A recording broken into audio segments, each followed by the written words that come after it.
বর্ধমান শহর পরিক্রমা শুরু করা যাক দেবী সর্বমঙ্গলা মন্দির দিয়ে।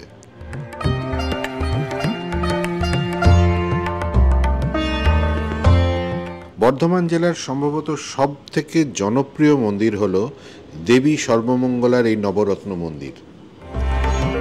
দেবী সর্বমঙ্গলা হলেন বর্ধমান রাজপরিবারের আরাধ্যা দেবী। মন্দিরে পূজিতা দেবী মূর্তিটি আনুমানিক 1000 বছরের পুরনো। কোষ্ঠীপাথরের দুর্গা মূর্তিটি মাত্র 8 ইঞ্চি উচ্চতার। এই দুর্গার কিন্তু 18টি হাত, ইনিও সিংহবাহিনী, মহিষাসুরমর্দিনী। শোনা যায় মূর্তিটি দামোদরের বুক থেকে পাওয়া যায়। বর্ধমান রাজপরিবারের রাজা সঙ্গম রায় স্বপ্নাদেশ পান এবং মূর্তিটি উদ্ধার করে মন্দিরে প্রতিষ্ঠা করেন। বর্তমান মন্দিরটিও প্রায় 300 বছর পুরনো। 1702 সালে বর্ধমানের মহারাজ কীর্তিচাঁদ মহতাব পোড়ামাটির কারুকার্য করা নবরত্ন মন্দিরটি স্থাপনা করেন। এটি বাংলার প্রথম নবরত্ন মন্দির। প্রত্যেকটি শিখর বা রত্ন ফুলের কুঁড়ির আকারের।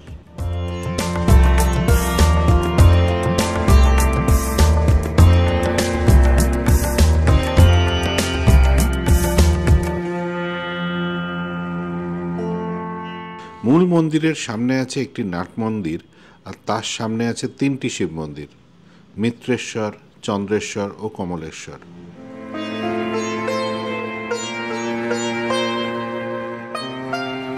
তিনটি মন্দিরের শিবলিঙ্গই শ্বেত পাথরের তৈরি।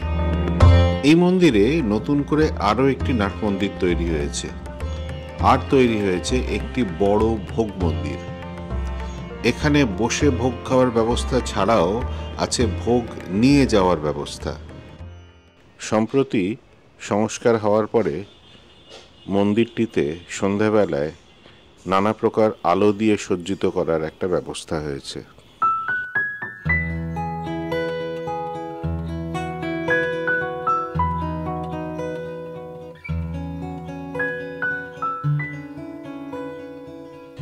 সব মিলিয়ে সন্ধ্যাবেলাও মন্দির প্রাঙ্গণ বড় সুন্দর দেখতে লাগে।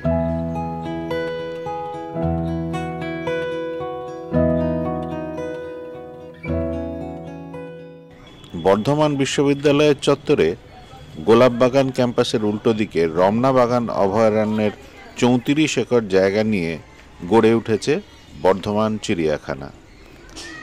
ভেতরে প্রবেশ করতে 5 থেকে 8 বছর বয়সীদের জন্য লাগে 10 টাকা, আর তার থেকে বড়দের জন্য লাগে 25 টাকা। ভেতরে ঢুকেই একটি ম্যাপ আছে চিড়িয়াখানার, কোথায় কি আছে সেখানে দেখে নিতে পারবেন। তারপর সোজা হাঁটতে হাঁটতে প্রথমে বাঁদিকে পড়বে একটা বিরাট খোলামেলা জায়গা, সেটা হলো চিতাবাঘের এনক্লোজার।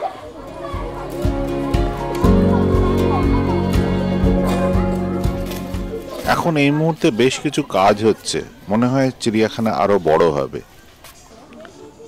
চিতাবাঘের পরে কিছুটা এগিয়ে পাবেন হরিণ। খোলা জায়গায় অনেকগুলি চিতল হরিণ রয়েছে।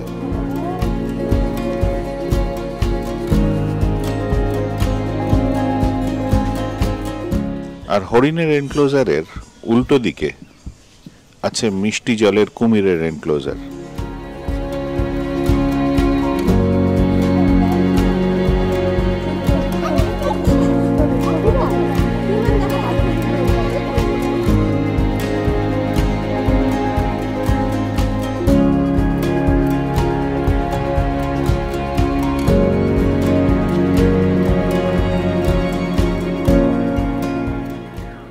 কুমির আর হরিণের এনক্লোজার ছাড়িয়ে আরও এগিয়ে গেলে পাওয়া যায় ময়ূর, এমু, এদের এনক্লোজার।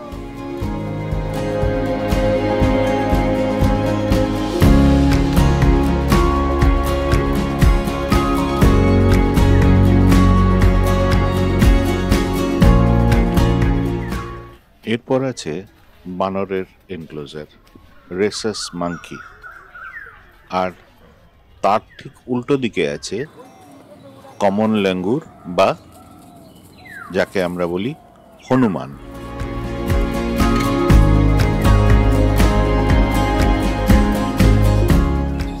এর ঠিক পরেই আছে সজারুর খাঁচা। শীতের দুপুরে সজারুগুলো বেশ চনমনে হয়ে ঘুরে বেড়াচ্ছিল।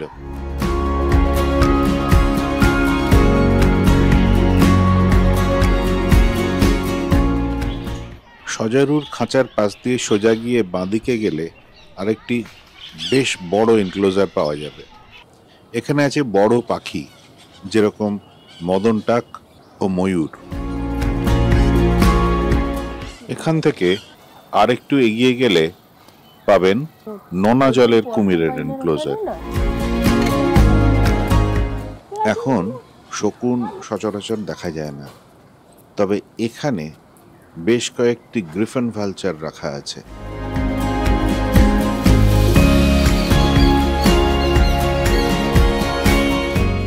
চিড়িয়াখানার সঙ্গেই আছে নেচার ইন্টারপ্রিটেশন সেন্টার বা প্রকৃতি বীক্ষণ কেন্দ্র।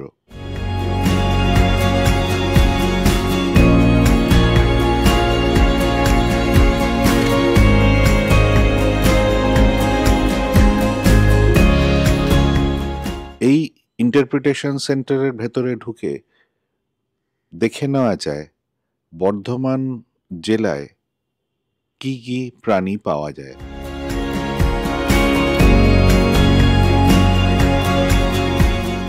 আর এখান থেকেই জানতে পারলাম যে বর্ধমানের কাঁকসার জঙ্গলের ভেতরে শিবপুর থেকে দেউল পর্যন্ত একটি নেচার ট্রেল আছে। ইন্টারপ্রিটেশন সেন্টার থেকে বাইরে বেরোলেই চোখে পড়বে একটি গাছের ফসিল, আর এখান থেকে বেরিয়ে বাঁদিকে আরেকটি রাস্তা চলে গেছে কিছু এনক্লোজারের দিকে।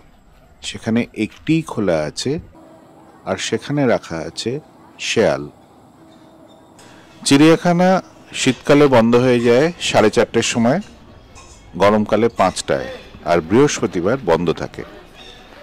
চিড়িয়াখানার ঠিক পাশেই আছে বর্ধমান সায়েন্স সেন্টার। এখানে প্রবেশ মূল্য জনপ্রতি 30 টাকা। এছাড়াও 3টি শো হয়: 3D শো, তারামণ্ডল শো ও সায়েন্স শো। 3D শো 11টা, 12টা, 1টা এবং 3টে, 4টে ও 5টার সময় হয়। তারামণ্ডল শো হয় 10:30টা, 11:30টা, 2:30টে ও 4:30টে। আর সায়েন্স শো হয় 12:30টায় এবং 3:30টে। এগুলোর জন্য আলাদা করেই টিকিট কাটতে হয়।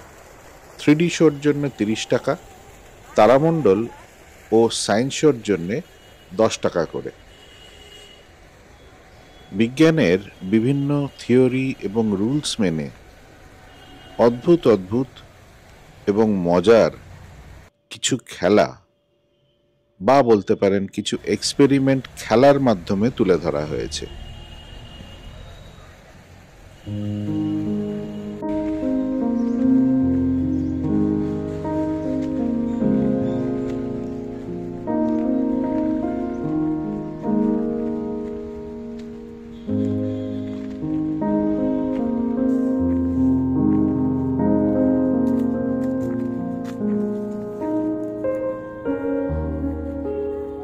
কৃষ্ণসায়র 1691 সালে বর্ধমানের তৎকালীন রাজা তৈরি করিয়েছিলেন এক জলাধার হিসেবে। 33 একর জায়গা নিয়ে তৈরি হয়েছিল এই জলাধার। এটি এখন রূপান্তরিত হয়েছে একটি জনপ্রিয় পার্কে। এখানে ঢুকতে লাগে 30 টাকা, আর ভেতরে নৌবিহারেরও ব্যবস্থা আছে।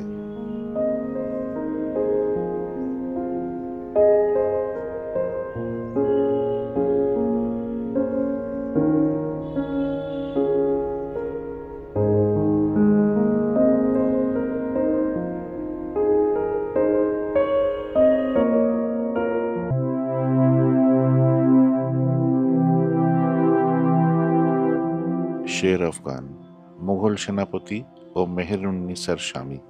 মেহেরুন্নিসার মোহে অন্ধ রাজপুত্র জাহাঙ্গীরের কাহিনী হয়তো অনেকেই জানেন। মেহেরুন্নিসাই পরে হন সম্রাজ্ঞী নূরজাহান। কুতুবউদ্দিন খাঁ কোকাকে বাংলার সুবেদার করে পাঠানো হয়। তার সঙ্গে নির্দেশ দেওয়া হয় শের আফগানকে হত্যা করার।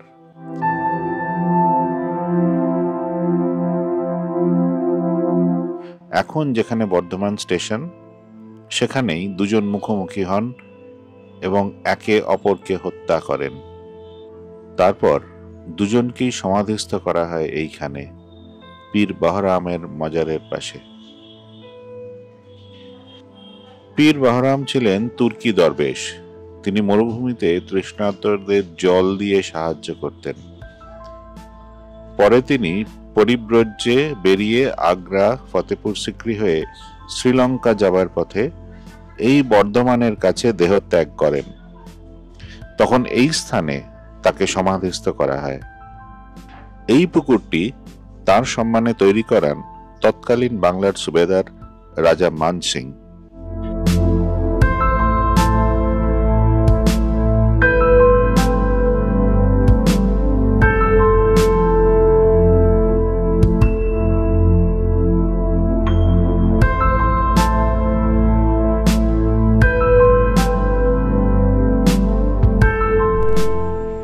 বর্ধমান শহরের আরেকটি পরিচিত মন্দির কমলাকান্ত কালীবাড়ি।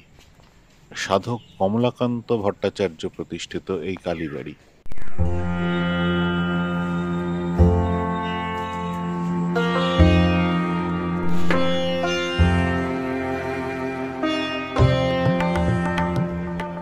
সাধক কমলাকান্ত ছিলেন বর্ধমানের মহারাজা তেজচাঁদের গুরু ও সভাপণ্ডিত।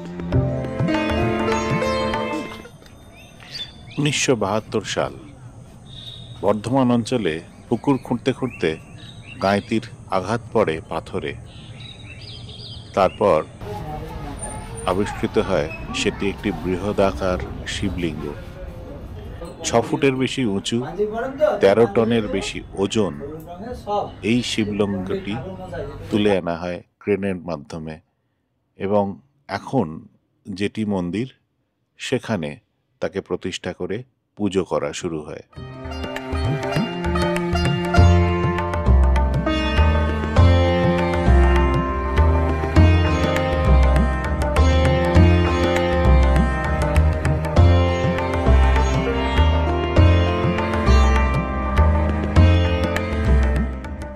এখন এই মন্দির বা চালাঘরটিতেই পুজো হয় এই শিবলিঙ্গের, যাকে নাম দেওয়া হয়েছে বাবা বর্ধমানেশ্বর, বা যাকে স্থানীয় লোকেরা আদর করে ডাকে মোটা শিব বলে। জিটি রোডের ওপর দাঁড়িয়ে রয়েছে বর্ধমানের ল্যান্ডমার্ক কার্জন গেট। 1904 সালে এই তোরণ তৈরি হওয়া শেষ হলে পরে মহারাজ বিজয়চাঁদ মহতাব লর্ড কার্জনকে আমন্ত্রণ জানান এটি উদ্বোধন করার জন্যে। তারপর নাম হয়ে যায় কার্জন গেট, যা স্বাধীনতার পরে নতুন করে নামকরণ করা হয় বিজয় তোরণ। কার্জন গেটের পাশেই দেখতে পাওয়া যায় একটি ছোট লাল রঙের চার্চ। এইটি বর্ধমান ক্রাইস্ট চার্চ। নির্মাণকাল 1816। ক্যাপ্টেন চার্লস স্টুয়ার্ট বর্ধমানের মহারাজার কাছ থেকে জমি চেয়ে নিয়ে এই চার্চ প্রতিষ্ঠার ব্যবস্থা করেন। পুরোদস্তুর ইংরেজি স্থাপত্যে তৈরি এই চার্চটি ইটের তৈরি এবং এখনো এর মাথায় সেই পুরনো টালির চালি রয়ে গেছে। দেয়ালে দেয়ালে শ্বেতপাথরের ফলকে নিজেদের কাছের মানুষের স্মৃতি ধরে রেখেছেন আত্মীয়েরা।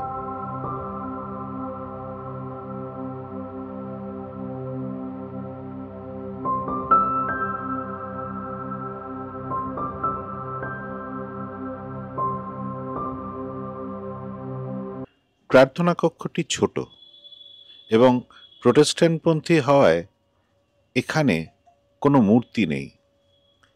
চারিদিকে 4টি জালনা রঙিন কাঁচে, আর মাঝখানে একটি মাত্র ক্রস।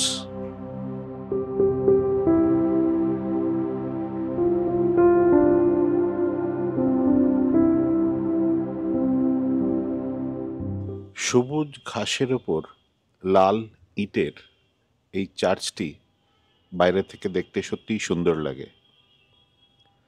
আর ভালোভাবে লক্ষ্য করলে দেখা যাবে যে বৃষ্টির জল পড়ার পাইপগুলিতে সবকটিতে সিংহের মুখ বসানো।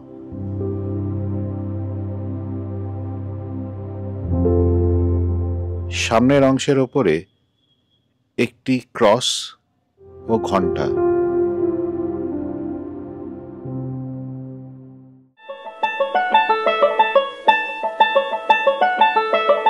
বর্ধমান বৃত্তান্ত শেষ করতে গেলে মিষ্টি মুক্ত করতেই হয়, আর বর্ধমানের মিষ্টি বলতে সীতাভোগ আর মিহিদানা।